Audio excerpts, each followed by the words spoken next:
You gotta sing "Oh Canada."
Good morning, OHANA. It is Saturday morning. It is time for some cartoons. Oh, and coffee.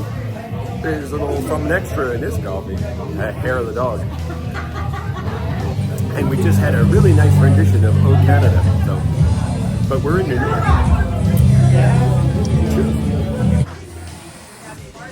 Can I cream your finger?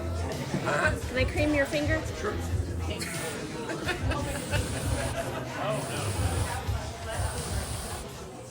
Just what I wanted. Wow. Well, the fact that they named it.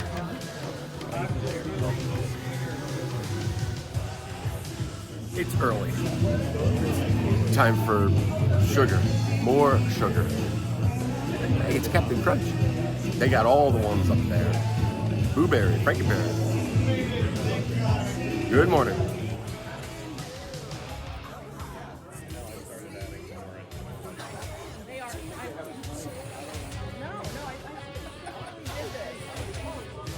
And of course, you know, it's 5 o'clock somewhere.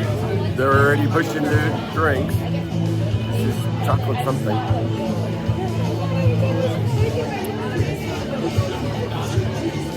And that's not bad. It's a little early.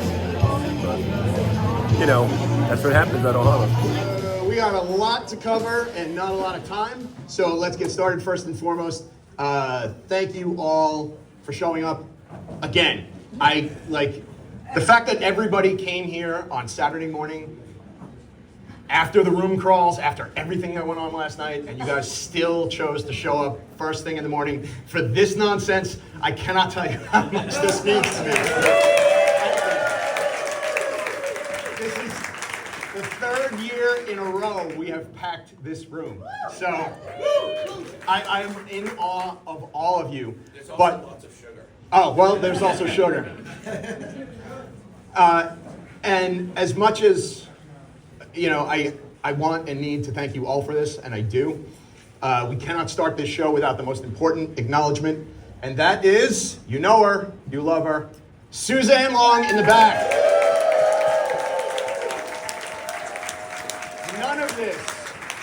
None of this is possible without her, so please give her a round of applause.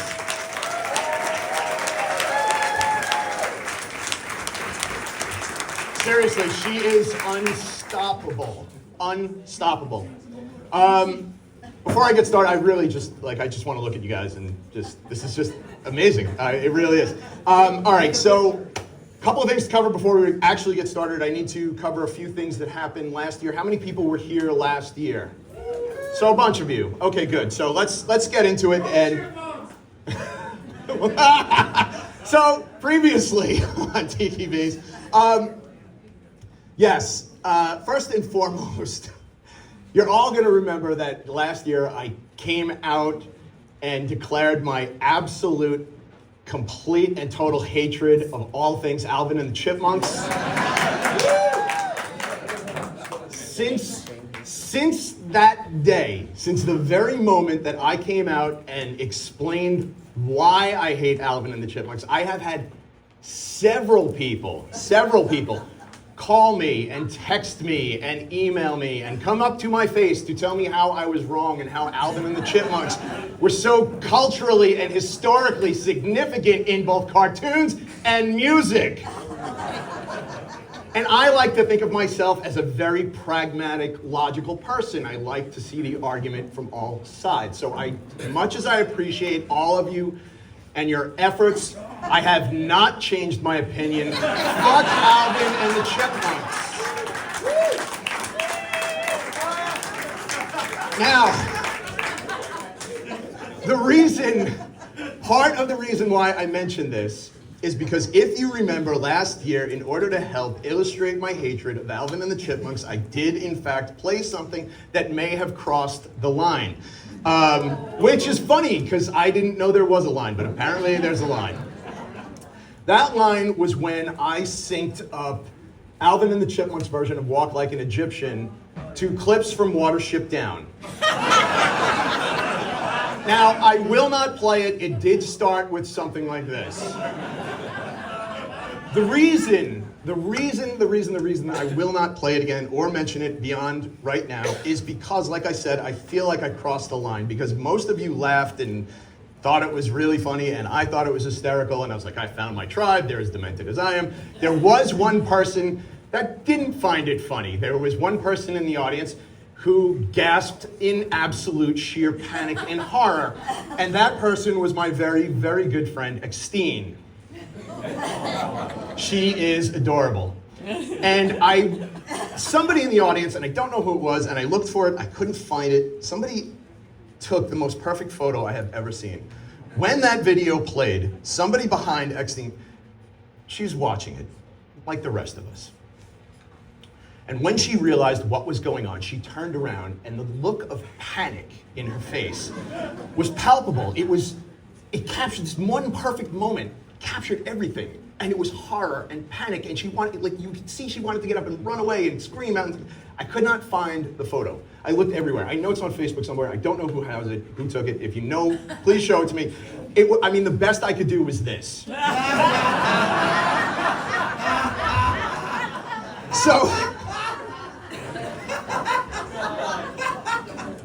So the point is,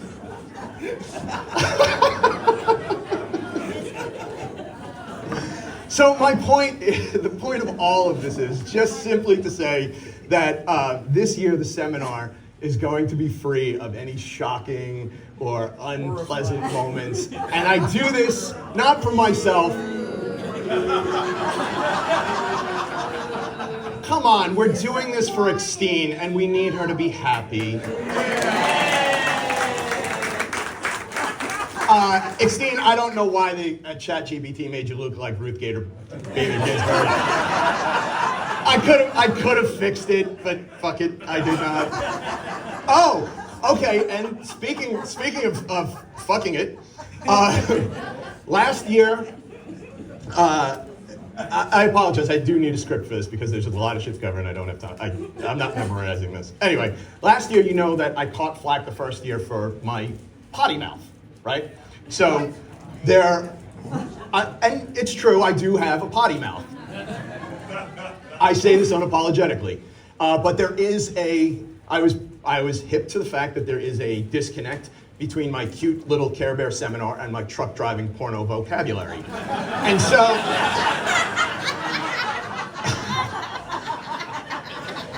in order to balance those scales, last year I had instituted the tried and trusty true swear jar. Now you'll see the swear jar is back. Swear jar, stack of singles. It's for the kids. Every time I say a bad word, single goes into the jar. All of the money will eventually, just like it did last year, will go to charity. That charity is the Asheville Humane Society. Now, last time, between what I was capable of up here alone and your tips and some of your generous donations after the fact, we raised in 90 minutes just over $200. That $200 was then matched by my job. So we gave just over $400 to the Asheville Humane Society.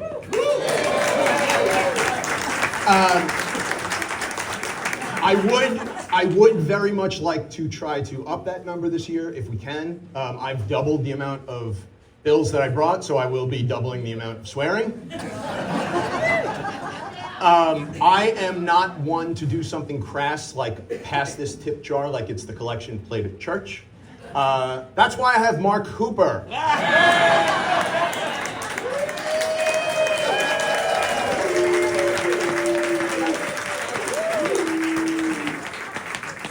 Mark Hooper definitely is that crass, and he will have no problem shaking you down for cash.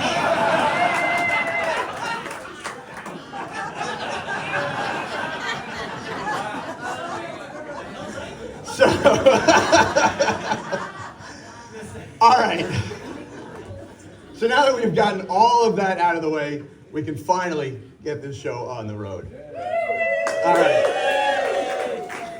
Hang on, all right. Oh. Woo! All right. God, thank you so much. Seriously. This just makes me so happy. All right. Any talk of Saturday morning cartoons starts with the history of television. There were two main elements in TV history that helped cartoons flourish. Firstly, in the 1950s, television sets became more affordable and most households had one. Secondly, color TVs came into the market, which made watching cartoons that much more fun. In 1955, CBS introduced the Mighty Mouse Playhouse as one of the very first Saturday morning cartoons in full color. In 1960, the Flintstones aired for the first time and had a hugely successful run that lasted 6 years. In 1966, Bugs Bunny made his way onto Saturday morning TV screens. Instantly became an icon. I fucking hate this version of Bugs Bunny. Fucking hate it. That's too...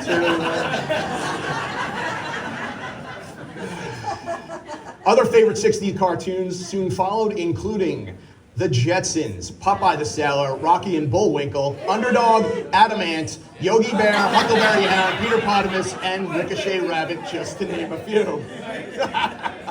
What? It was Adamant. Don't argue with me, I'm the guy at the podium. These cartoons, although different in approach and style and theme, they all shared some very basic common elements. First, like all cartoons of the time, they were very cheaply made, relying on cost-saving animation techniques like rotoscoping or reusing character frames and backgrounds. Secondly, the stories all followed a pretty standard 3-act structure of the hero's journey with a setup, a confrontation, and then a lesson. And third, all of them, at one time or another, resorted to using the most well-worn live action and cartoon tropes of all. Historically speaking, there are two very specific themes, tropes, cliches, whatever you want to call them, that will get people to sit down and watch your show.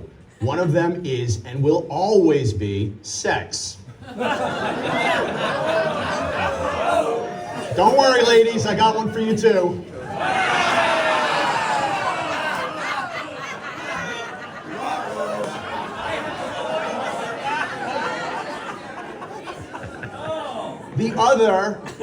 The other remains a cartoon sure thing to this day. Does anybody want to take a guess as to what it is? Well, I mean violence, yeah. No, the other trope that they all rely on, all cartoons at one point or another will include episodes that involve monsters. Oh. Monsters and monstrous characters have proliferated cartoons since the advent of cartoons as a form of entertainment, and it continues to this day. It's easy to see why there is nothing new about our love of monsters. We have told each other scary stories since the beginning of time. Ghosts and ghost stories, for instance, have been around since the start of civilization. In fact, one of the earliest documented ghost stories was found in the Epic of Gilgamesh, a Mesopotamian tale from 2700 BCE, before Common Era. The story features King Gilgamesh encountering the ghost of his friend Enkidu after Enkidu's death. Both textual and visual evidence of the belief in ghosts exists from this period, including instructions on how to get rid of them. Mesopotamian ghost busting. Monsters in cartoons are a natural fit, as our fascination with monsters begins in our childhood with ghost stories. Children love ghost stories the same reason we all love frightening stories, because they allow us a kind of subtle mastery. They're scary, they're also comforting, and they're also alluring. There are many monsters and many categories and genres and subgenres and even sub-subgenres, but for this discussion today, we are going to use the accepted 4 main literary categories. First is the monster from nature, the one that embodies our fear of an uncontrollable natural world. Examples of this fall into 2 different groups: mysterious and elusive, but ultimately less threatening monsters like Bigfoot. By the way, that's my retirement plan. And the more menacing creatures like King Kong and Godzilla that embody the fear that nature will take her revenge for our transgressions against us. The second type of monster is associated with the fear of science, just like people who believe the earth is flat. More appropriately, Frankenstein's monster, created purposefully by a scientist whose hubris leads him to believe that he can rival God. Third is the Jekyll and Hyde monster, appearing in the late 1880s. It is one of several doppelganger figures, people with double lives or double selves, that reflect the more complex late Victorian view of human psychology. This is rendered not necessarily in terms of Freudian psychoanalysis or depth psychology, but in terms of fears of the monstrousness of one's otherwise repressed self. Psychological monster from within, nevertheless, does coincide with Freud's early development and his theories of psychology and the inner self. And I'll bet you didn't think I was going to get that deep, did you?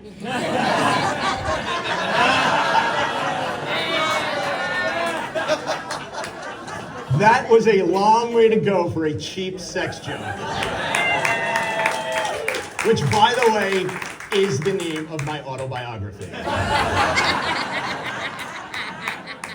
Finally, there is the monster from the past that arrives to take revenge on us and our modern cult of progress, improvement, and change.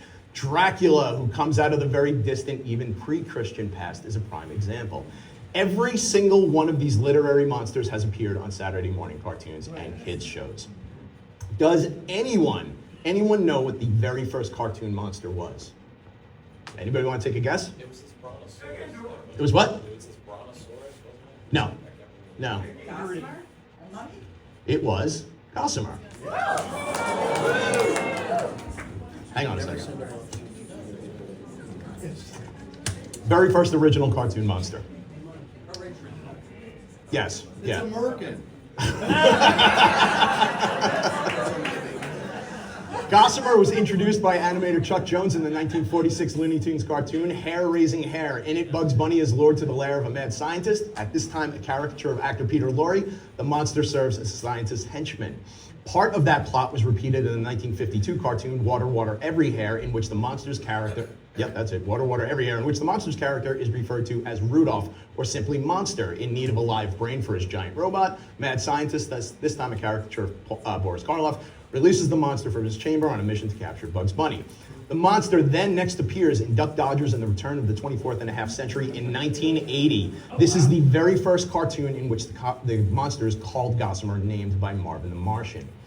13 years after Gossamer, the world got its very first look at a family of monsters that would develop, evolve, and ingrain themselves in the television landscape for over the next 30 years. Inspired by Charles Addams' original New Yorker cartoons for the Addams Family, Mr. and Mrs. J. Evil Scientist made their first appearance on October 17, 1959 during the Super Snooper and Blabbermouth show. Incidentally, both Snooper and Blabber were voiced by the same man, Dawes Butler, who also voiced Captain Crunch. He also scripted a comedy record called St. George and the Dragonette, which went on to be the very first comedy record to sell over 1 million copies. Lottie fucking Dawes Butler. Anyway. Oh, shit. Sorry. Thank you. I need you to keep me honest because I don't even know when I'm doing it. Anyway, back to J. Evil Scientist. The Evil Scientist family consisted of Jay, who is also referred to Boris, his wife Gunda, and their son Junior. They went on to make sporadic appearances until 1961. However, in 1964, they went back in time and morphed into the Gruesomes. Obviously inspired by Mr. and Mrs. J. Evil Scientist, the Gruesomes were a family of husband and wife Weirdly and Creepella, their son Goblin, aka Gobby, and Uncle Ghastly, who is either seen as either a disembodied hand or a shadow. To make things even more inexplicably weird and somewhat just a little incredibly racist, Weirdly was very clearly portrayed as a Spanish-speaking, most likely Mexican stereotype. Complete with pencil-thin mustache and vocal inflection that can only be described as undeniably offensive. I'm not exactly sure what they were going for here or what the subtext were, that all Spanish men are monsters or all monsters are Spanish men, but this would never fly today. Hey, Fred, someone at the door. Okay, I'm coming. I don't know why it's so low, I'm sorry. Hello, Mr. Flintstone. But now and then is half the battle. You can call me Weirdly. I was just about to do that. I'm your new neighbor, and I came over to borrow a cup of red ants. Fred? Yeah. The Gruesomes' most famous appearance was in the Flintstones episode, The Hat Rocks and the Gruesomes. The Hat Rocks were hillbilly friends of Fred. I don't know why there were hillbillies in the prehistoric Stone Age. Doesn't really matter, does it? Anyway, the Hat Rocks come to visit and they soon become an annoyance. Fred enlists the Gruesomes to scare them away, but they're unsuccessful because for some reason the Hat Rocks are just immune to horror. Fred then discovers the Hat Rocks' aversion to rock music. And using advanced telephone to radio receiver technology, he concocts the most needlessly complicated deception to lure them back into the hills.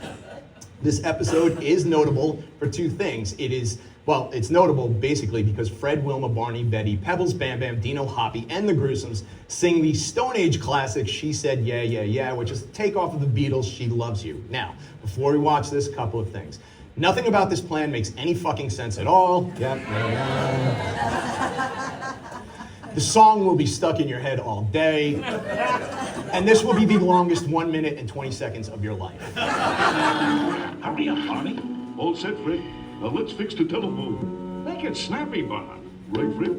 I'll have it fixed in a jiffy. Okay, Fred, let's go. All set, Fred? A one, a two. I said yeah, yeah, yeah. He said yeah, yeah, yeah. She said yeah, yeah, yeah. He said yeah, yeah, yeah. Bug music! I can't stand bug music. It's giving me the horrors. Turn it up. It's that radio. I'll get it.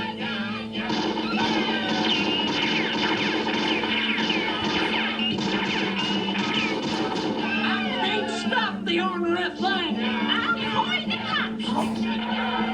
Give me the police department. Let's go over to the Gruesome. Yeah, there are kind of people.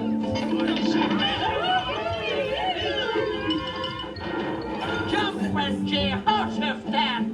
There's more in them printers.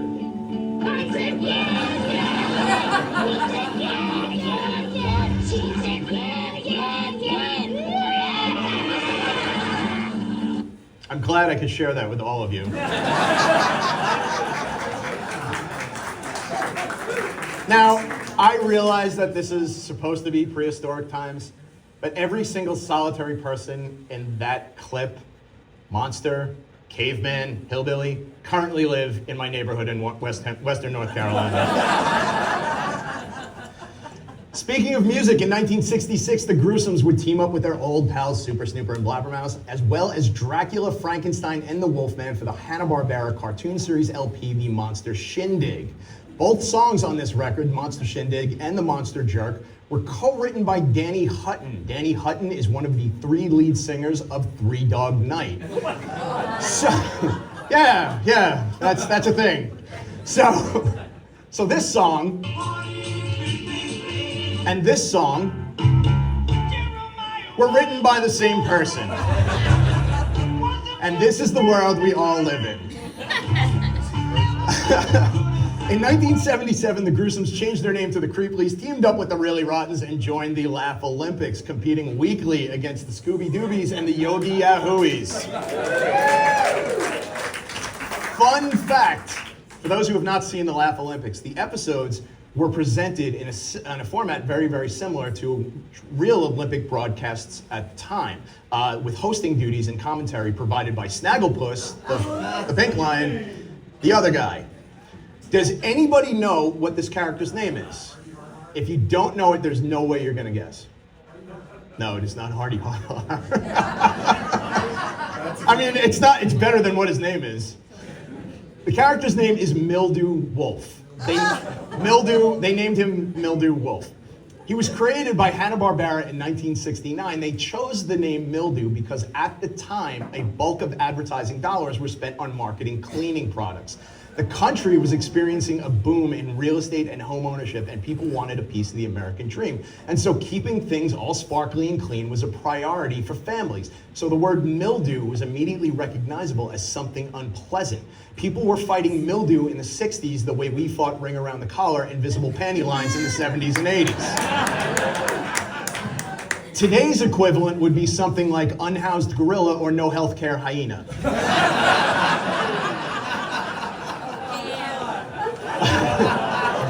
Hey man, I didn't create this situation. I'm just making fun of it. The best. Oh man. So the best part about Mildew Wolf was that he was voiced by Paul Lynde. For those that don't know, Paul Lynde was a bitchy little man made up of pure snark and methamphetamines. Do you, I didn't curse yet, did I? Yeah. Oh, bitch, he's not a, oh, fine, fuck it. There you go. Do you, now, Paul Lynde stories are legendary. Anyone who has ever known anything about Paul Lynde, they're literally legendary. But do you want to know what my favorite Paul Lynde story is? Yes. Paul Lynde was flying from Los Angeles to New York on a 6-hour flight, and he was seated directly in front of a crying child. 2 hours into this 6-hour flight with this kid screaming and crying, he gets up, he turns around in his chair, he looks the mother dead in the face and says, "Madam, if you don't shut that child up, I'm going to fuck it." Yeah, Paul Lynde, everyone.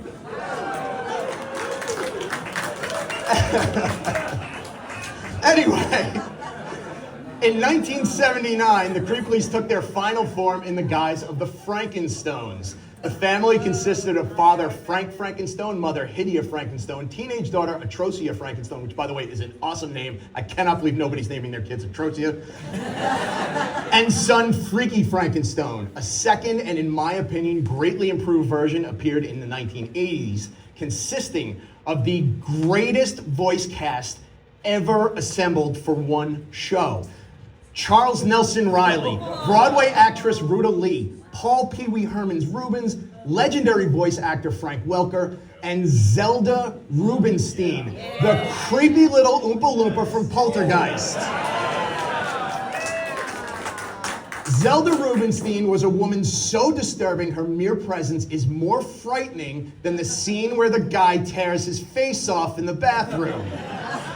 Watching this on a big screen as a kid in the movies, I knew that was fake and that's real. Yeah. In fact, the only thing creepier about Poltergeist was, of course, oh God, Julian Beck. Julian Beck is not wearing a stitch of makeup throughout the entire movie.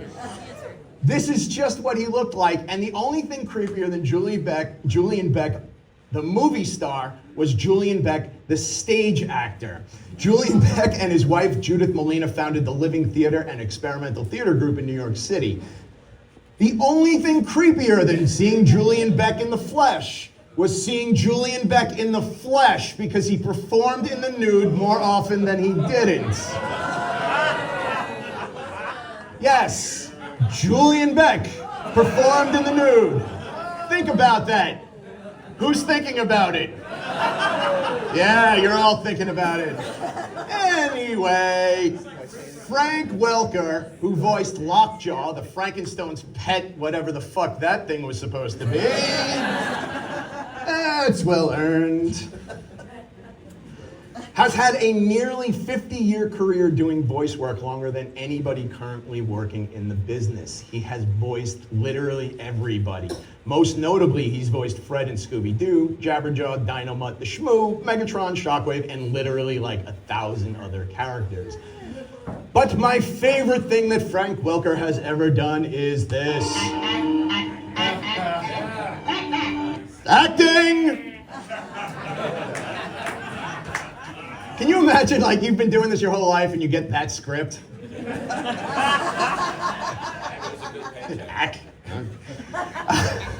All right. Monsters.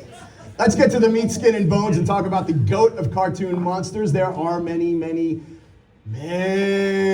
monster shows. But there is one that stands high above all others. To this day, it remains a treasured part of television history and is revered by animation fans worldwide. In 1969, Fred Silverman, the head of children's programming at CBS, asked for a companion to Filmation's popular The Archie Show. So the company began developing a series for Archie Comics character Sabrina, the teenage witch, who already had appeared as a supporting character on the show. Silverman was also looking to exploit the overwhelming success of the network's new cartoon, Scooby-Doo, Where Are You? So he optioned a monster show that Filmation had produced on spec titled The Monster Inn. The concept went back and forth for several months before finally taking shape as the Groovy Ghoulies. Oh, come on. It's the Groovy Ghoulies. Before finally taking shape as the Groovy Ghoulies. Thank you. That's what I needed. For those who have never seen the show, shame on you. The Groovy Ghoulies were a group of hip rockin' monsters residing at Horrible Hall, a boarding house for monsters located on Horrible Drive. Most of the Groovy Ghoulies were in look and sound pop culture echoes of the classic horror film Monsters, created in the 30s and 40s, most likely by Universal Pictures. Episodes bore a striking resemblance to Rowan and Martin's Laugh-In, with fast-cut sequences, pun-filled jokes, and short skits, because both shows had the same writers.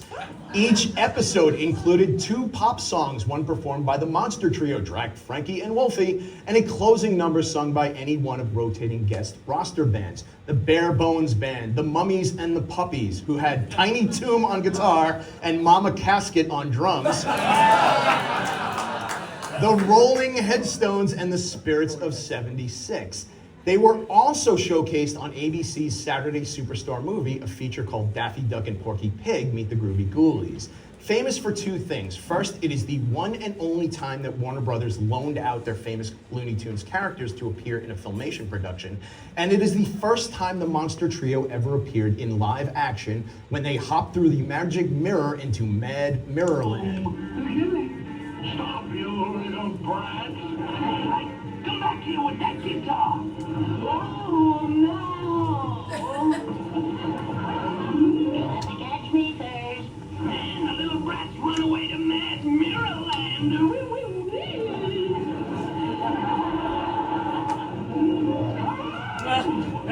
Yeah, man, come back with my guitar. Hey, wait for me.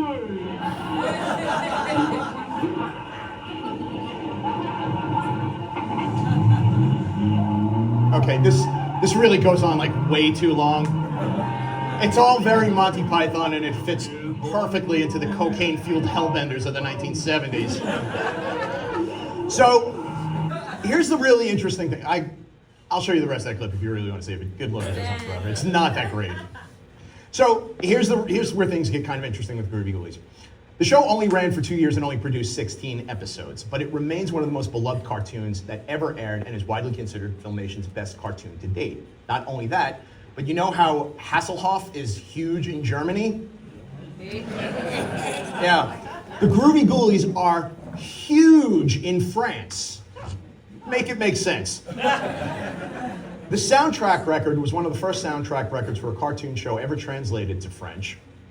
And yeah. And live actors were hired to randomly play the three main characters on various shows with no real rhyme or reason. This is a kids show, and they just show up for no reason.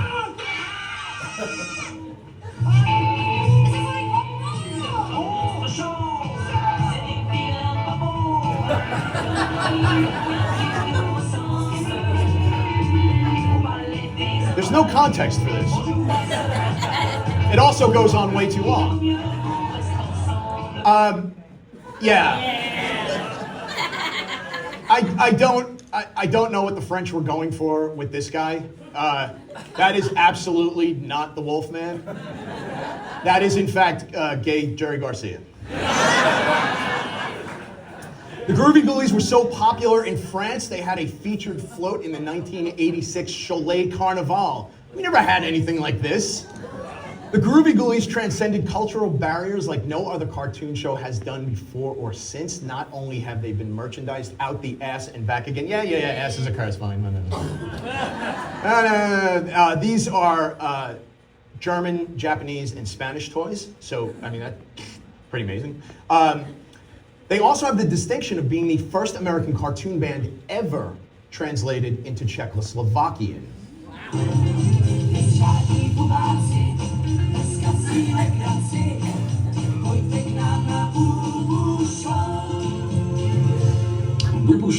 Yeah. In 1992, over 30 years after the show debuted on American television, Bonton Records issued a pair of albums titled Bobasu 1 and Bobasu 2. Combined, the two albums include renditions of all 33 songs featured on the show, completely translated into Czechoslovakian. Nothing like this was ever released in the United States. The closest we ever got was the 1970s RCA Victor Records release, the Groovy Ghoulies album. The album produced one single, the very unbelievably non-monstrous in any way, shape, or form song called, and I'm not making this up, the first annual semi-formal combination celebration Meet the Monsters Population Party. That's the song. It is a song so unbelievably lame and weak, it makes Liberace sound punk. Now, the Groovy Ghoulies having a record in the 70s isn't really that big of a thing. We covered this last time, that every cartoon character in the 70s and 80s had a record. For fuck's sake, even Pac-Man had 2 Christmas records. But for the discussion of cartoons and monsters specifically, I want to highlight 2 of the scariest records that have ever been released. The first is Makin' with the Megillah.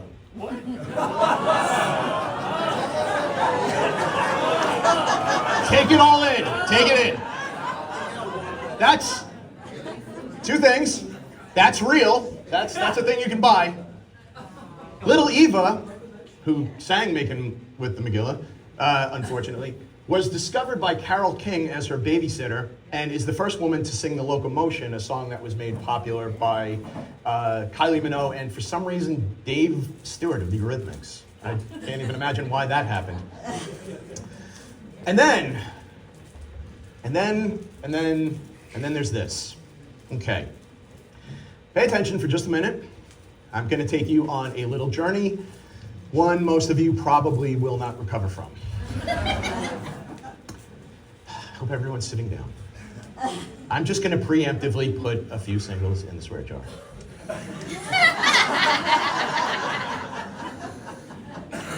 This is the story of Power Records and how they traumatized an entire generation of children, including myself. In fact, if you've ever wondered why V is the way V is, it's because of Power Records. Power Records label became famous for its series of book and record sets combining comic books with vinyl records that contain music and narration. They put out dozens and dozens of these mini comic and records aimed specifically at children. Please keep that in mind. These were all aimed at children. Bugs Bunny, Popeye, Huckleberry Hound, etc. They then veered into superhero territory with books like Superman, Batman, Spider-Man, the Fantastic Four, and the Hulk, just to name a few.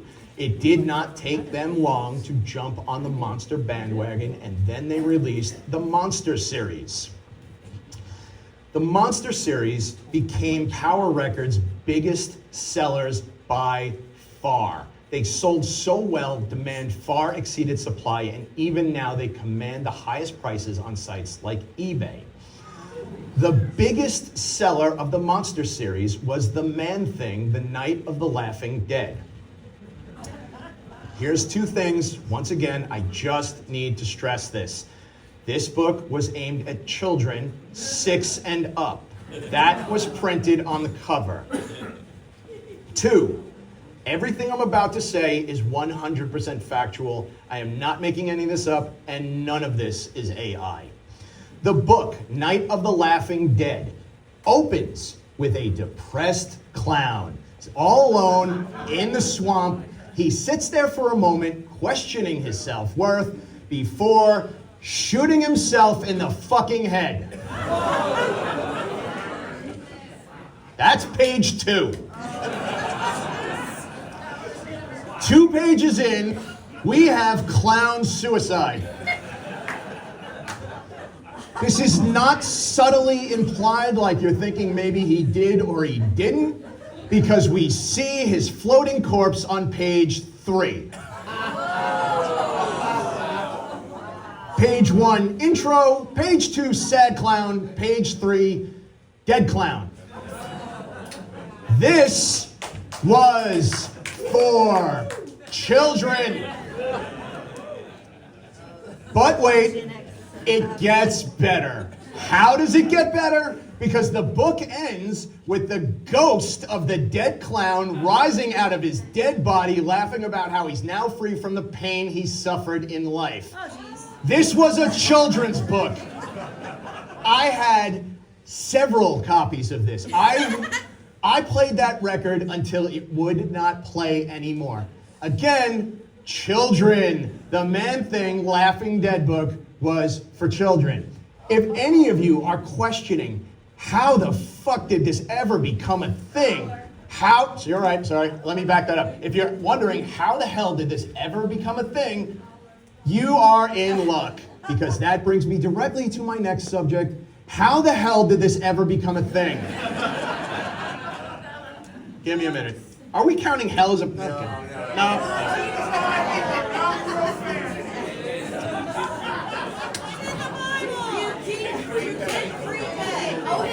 I did. You did my bag. All right. In the 80s and 90s, it seemed like every cultural phenomenon was turned into a Saturday morning cartoon show. That's real. That's dead Gary Coleman as an angel. That was a cartoon. It was a simpler time when kids still wanted to be like their parents and older siblings, and these shows gave them time-traveling, crime-fighting versions of the stuff old people talked about when they weren't singing Huey Lewis and bumping rails off the kitchen table.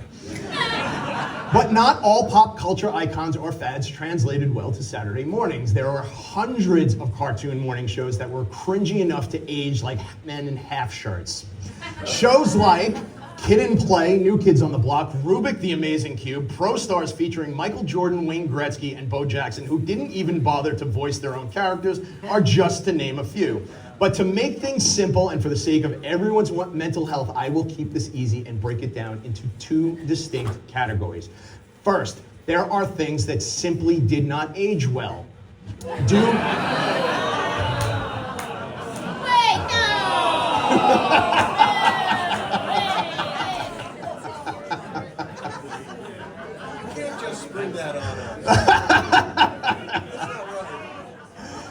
Things that did not age well due to adjusting priorities and taste or us becoming more culturally aware as a society.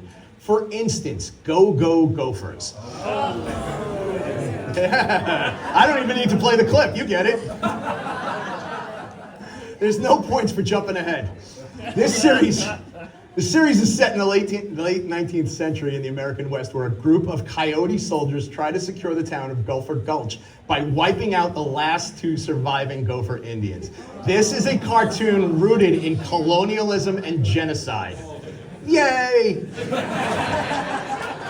To make matters worse, both Indian gophers speak broken English meant to mimic Native American speech cadence. And one of the two gophers, it really doesn't matter which one it was, actually just speaks gibberish. Two little Indians, no others near. Colonel Heva, these two soon disappear. Fighting the army, boom, soldiers galore. What can you Indians do?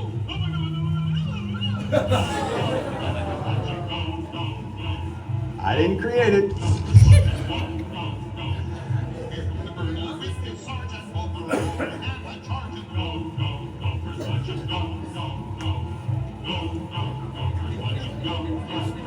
Yeah. So that was the thing. Then there was a show called Young Samson. The show follows the adventures of a teenager named Samson and his dog Goliath as they ride around the country on a Vespa scooter in search of parents, I think. I don't know.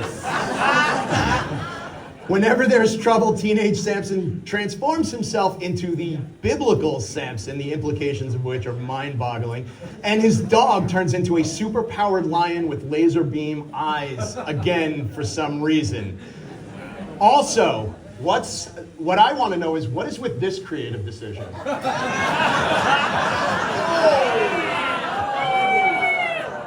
why does he have Hamilton? Yeah, take it all in. I don't know what's going on with that shit. There we go. Now, in case anyone would be wondering why Samson's dog would turn into a lion instead of a bear or a gorilla or literally anything other than a lion, it's because there is a biblical precedent for this. But Samson and lions were not friends. In fact, it is just the opposite. Judges 14, I'm about to take you to church. Judges 14:5 of the Bible reads, Samson went down to Timnah together with his father and mother as they approached the vineyards. Suddenly a young lion came roaring towards him. The Spirit of the Lord came upon him in power so that he tore the lion apart with his bare hands as he might have torn a young goat. Preach it, Vee. Now, I get the lion. Why is Samson tearing goats in half?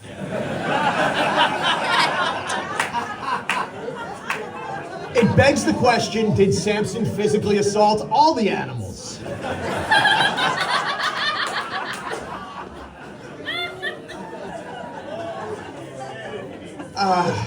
I mean, okay. What's going All on right. in the audience? What? It's filled. That's Lot's wife. I actually put that into ChatGPT. I was wondering if anybody would get that. Okay. And then there's this. And then there's this. And this is another one of those instances where I'm just going to take this. And I'm just going to stand here for a second, and I'm going to say, I don't know why things are so fucking hard. I don't know why things are the way they are. Nothing makes any fucking sense. The 60s and the 70s were such a better fucking time. People were so much nicer to each other. Everything didn't have to be in turmoil and chaos and a molten lava hellscape every single day on the news. I just want you to imagine, can you believe that this was a thing? And then can you believe imagine that this happened today.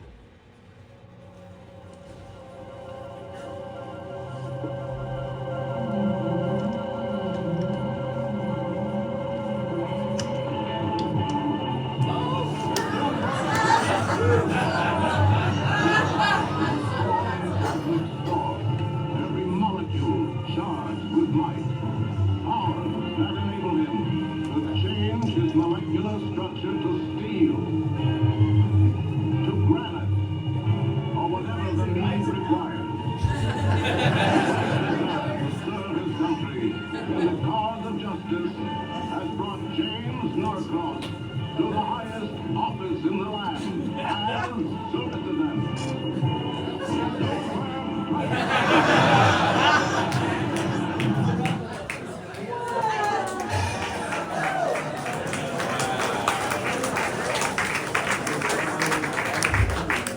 Super President, a cartoon about a heroic United States president.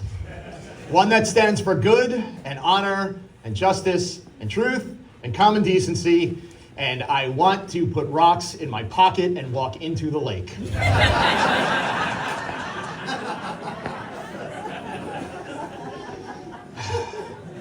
Super President, by day, President of the United States, also by day, cosmic superhero. Side fact, the show Super President, even though the superhero was in fact called Super President, nobody except the Vice President knew that the President of the United States and Super President were the same person. Which kind of shows that people were just as stupid back then as they are today. Look, I don't know about you, but putting that segment together took a lot out of me. It really did, and showing it again took a lot out of me. Would you guys mind if we had just like a 1-minute palate cleanser? Yeah! Let's all relax for a minute.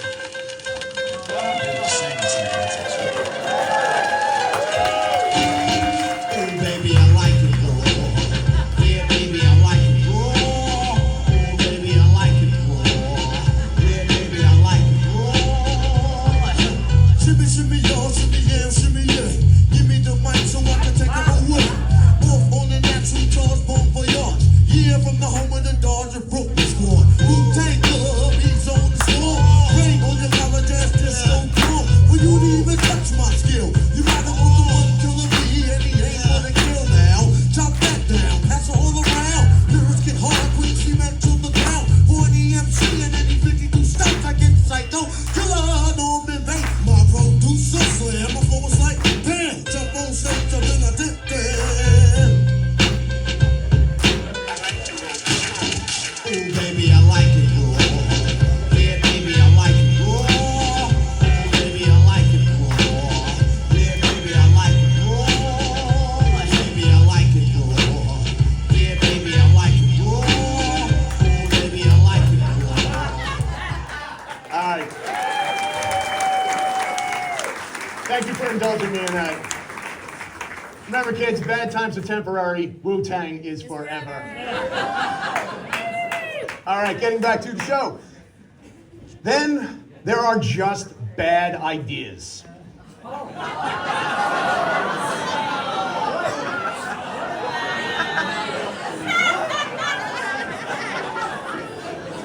Things that, with the benefit of hindsight, make you scratch your head and say, wait, what? And that list got longer and longer every time I looked at it. For example, in 1972, author David Morrell wrote a heartbreaking book about the horrors of war and the crippling emotional trauma it caused. It was an indictment of not just the Vietnam War, but of man's complete inability to live peacefully, both within himself and the outside world. The book explored several key themes, including the psychological toll of war, the clash between generations, and the consequences of authority abuse. The book was called First Blood. And in 10 years after it was published, it was turned into a movie. The movie and its 4 sequels are filled front to back with absolute carnage and mayhem. Shooting, stabbing, flaming arrows, grenades, helicopter crashes, beheadings, explosions, exploding beheadings, hatchets, machetes, Chinese throwing stars, flamethrowers, and at least 4 instances of death by rocket launcher.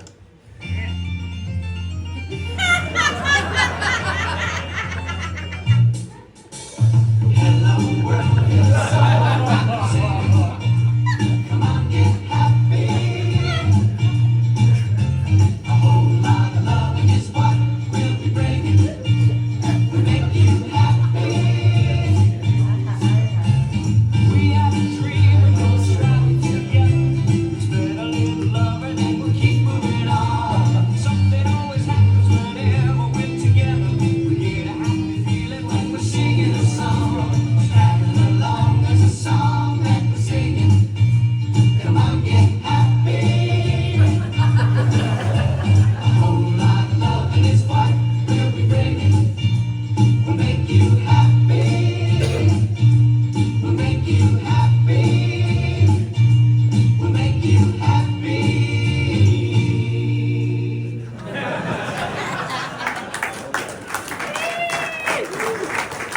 The first 3 Rambo movies have a collective runtime of 291 minutes and 166 combined kills. That means Rambo murders someone every 1.75 minutes. So naturally, in 1986, Rambo: The Freedom Force made its way onto Saturday morning television and ran for 65 episodes. How many dead? In the original source material, book and movies, John Rambo was an expert in guerrilla warfare, a man who was the best with guns and knives with his bare hands. He was a man who was trained to ignore pain, ignore weather, live off the land. In Vietnam, his job was to kill, period. Cartoon Rambo, on the other hand, was a leader of a multicultural squad of cheerful do-gooders who occasionally punched cobras, punched punk rockers, and outdated stereotypes.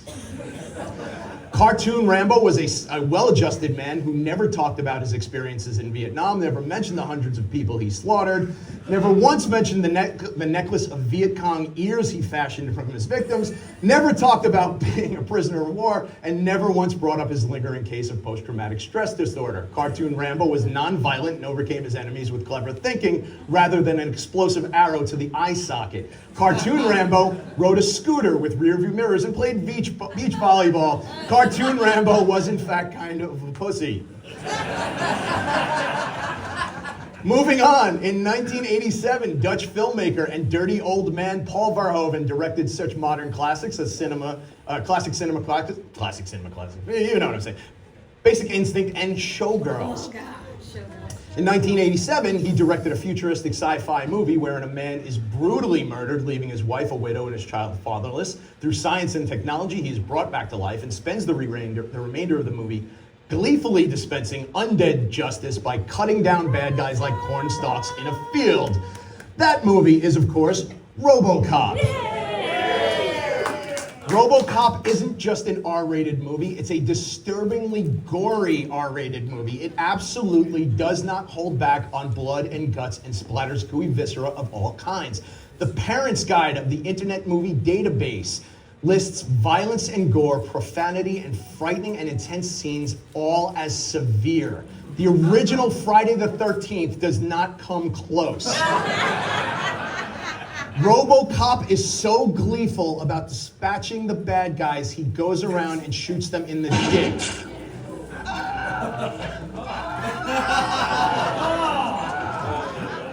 In fact, look, I'm just gonna say it. If there is anybody squeamish, turn around now. In fact, RoboCop spends a lot of time shooting people in the dick.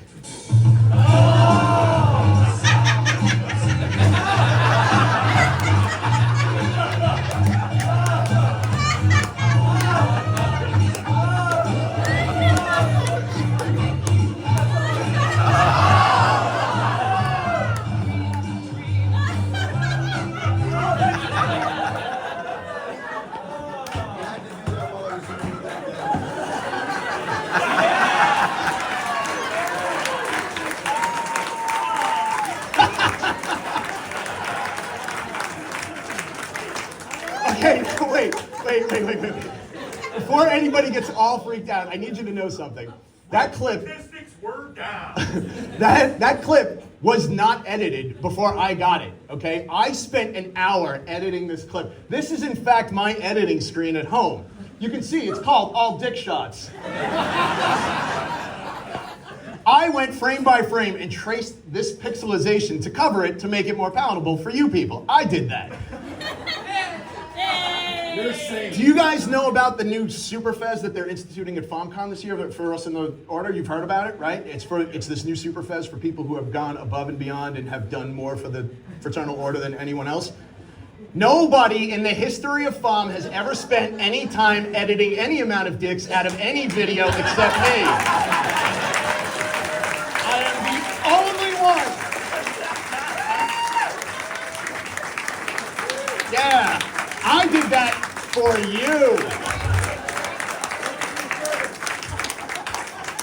If that is not Fezworthy, I do not know what is. Anyway, it makes perfect sense that less than a year later, they take this undead, rage-filled C-3PO and turn him into an animated show for children.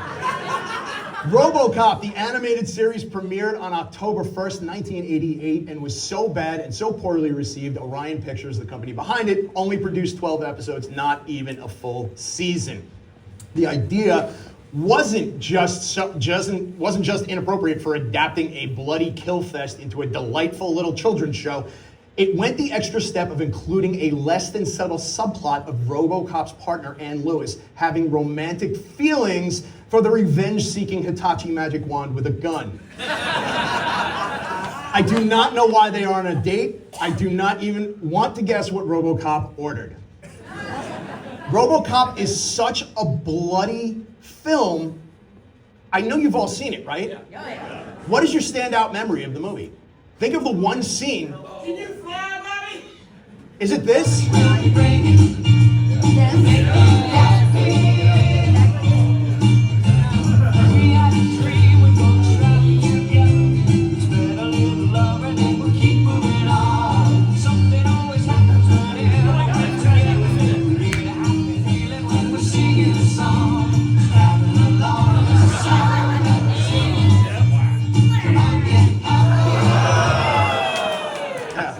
So,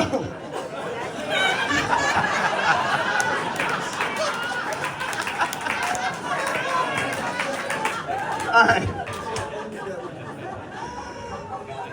Then there are original concepts and ideas that are so staggeringly insane, they lack any real definition or ability to categorize. So, in order to help illustrate this, we're going to play a game. I want you to imagine that I am a young up-and-coming screenwriter, and you people are all high-level television executives, and I'm going to pitch you 3 shows, 3 different ideas for 3 different shows. I want you to guess which is the real show. So imagine, again, writer, executives. Everybody understand the drill? Here's an idea for a show. It revolves around a typical human father who gets abducted by a smoking hot single alien mother. Instead of him freaking the fuck out, they fall in love, get married, and raise their children, both human and alien, together in the suburbs, kind of like the Brady Bunch, only with more interspecies breeding. My second idea, picture this. We have a dog that's falsely accused of biting his owner. Each week we follow that dog, who is now on the run from the law, as he helps families in need. It's like the New Adventures of Lassie kinda meets the A-Team. The last one. A man discovers that his car is possessed by the spirit of his late mother, who speaks to him through the car radio. She offers him advice, meddles in his life, and tries to protect him from carjackers. Which one of these shows is real? Three? They are all real. Aliens in the Family, Run Joe Run, and My Mother, the Car. But for today, we are only going to talk about Run Joe Run. Please keep in mind, this was a real show that really ran for 2 real seasons on actual television. Joe, the German Shepherd, is a trained member of the military's K-9 Corps. He was falsely accused of attacking his master, Sergeant Corey, and sentenced to death by firing squad. Joe manages to escape before he's killed, and a bounty is put on his head. Every week, Joe wanders around the country visiting new families and solving their problems before running away.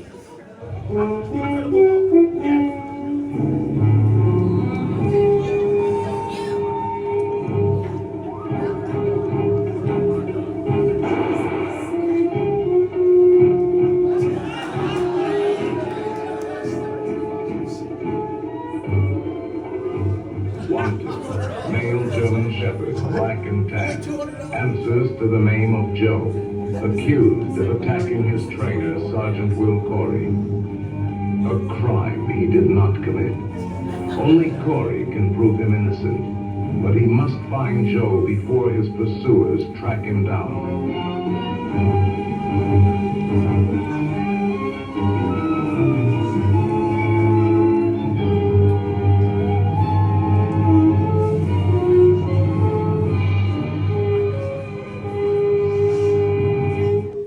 Just like the Groovy Ghoulies, Run Joe Run was a huge success in France, where it was titled Joe le Fugitif. which is a perfect translation because the show was such a blatant ripoff of The Fugitive from 1963. It copied every single beat of The Fugitive, including a role for a weekly narrator to quickly unfold exposition, just like they did in The Fugitive. However, instead of it being William Conrad, by the way, William Conrad is not Orson Welles or the Time to Make the Donuts guy. Also, does anybody remember the Time to Make the Donuts guy having a Hitler mustache? Because he absolutely fucking did. This time, the narrator was played by world-famous voice actor Paul Frees. And although some of you may not know the name, everyone in here damn sure knows the voice. Welcome, foolish mortals, to the Haunted Mansion. I am your host, your ghost host. And that brings me to a very interesting fact about Run, Joe, Run. There was not now nor enough frosting to make this shitty little taste good. I don't know, not on paper and certainly not in practice. A bad idea is a bad idea regardless of how you wrap it. But for 1974, the show had a pretty incredible cast. And by incredible, I mean mostly C-list and lower, but a bunch of recognizable names and faces, people you have definitely seen before. Bill Bixby, for example, was on the show. Sorrel Book was on the show. Julie Adams, again, you might not know the name, but everyone knows the face. Christy McNichol was on the show. Right, now fun fact, as a kid, I had a huge crush on Christy McNichol, so at the tender age of 11, my mother took me to the movies to see Little Darlings, which, oh, that's my mother. My mother, this sweet little woman, took me to see Little Darlings in the movie theater. Oh my word. Yeah, Little Darlings was a movie about two young girls at sleepaway camp trying to lose their virginity. Thanks, Mom. Appreciate it. Also featured on Run, Joe, Run was Leif Garrett. Yeah, ladies, calm down. This is what he looks like now.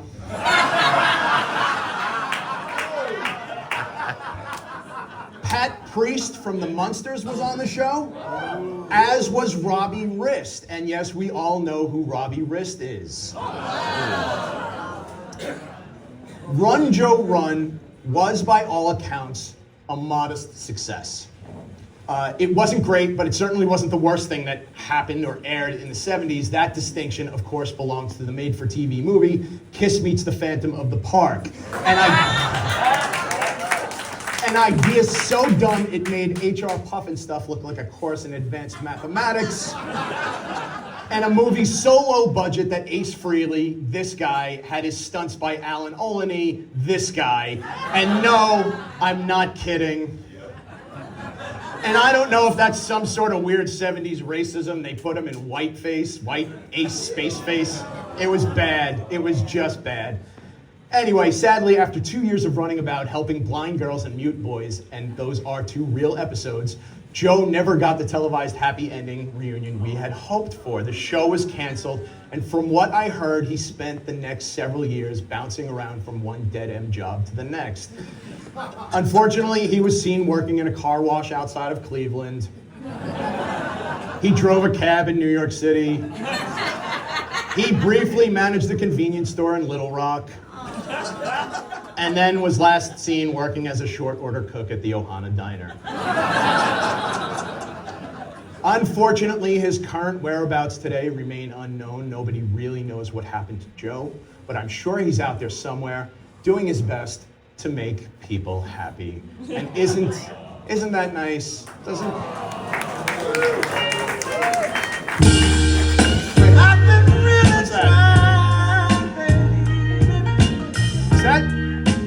Is that Joe?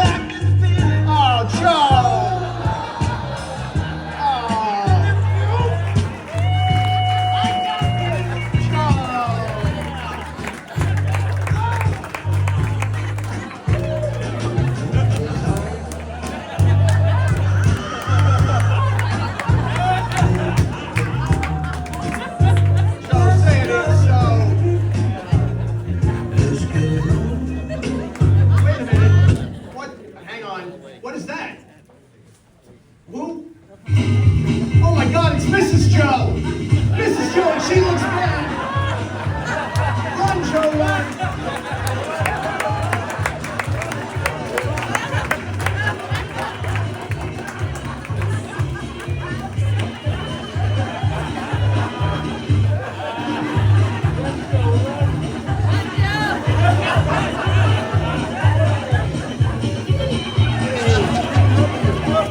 silly, aren't we?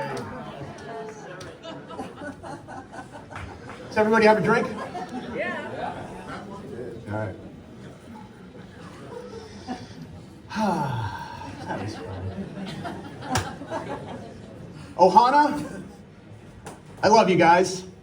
I do. It isn't the place, it's the people, obviously. You all are my favorite pastime. So, from the first time to the last time, it has been my absolute privilege to entertain you for the past 3 years. I want to thank you all for sharing your Saturday mornings with me. Seriously, thank you from the bottom of my heart.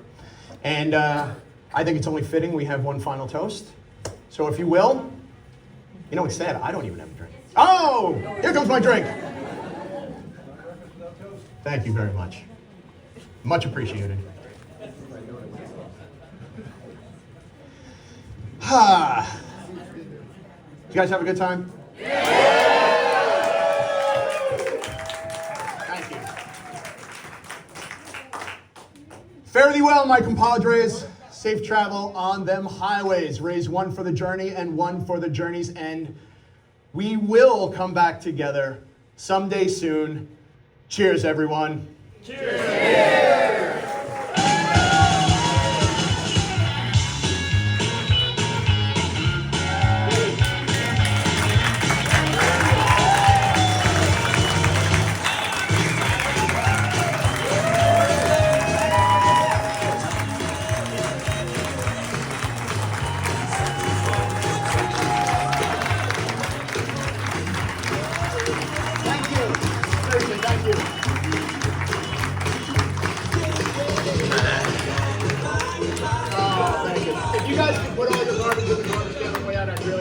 Thank you once again. You guys are amazing.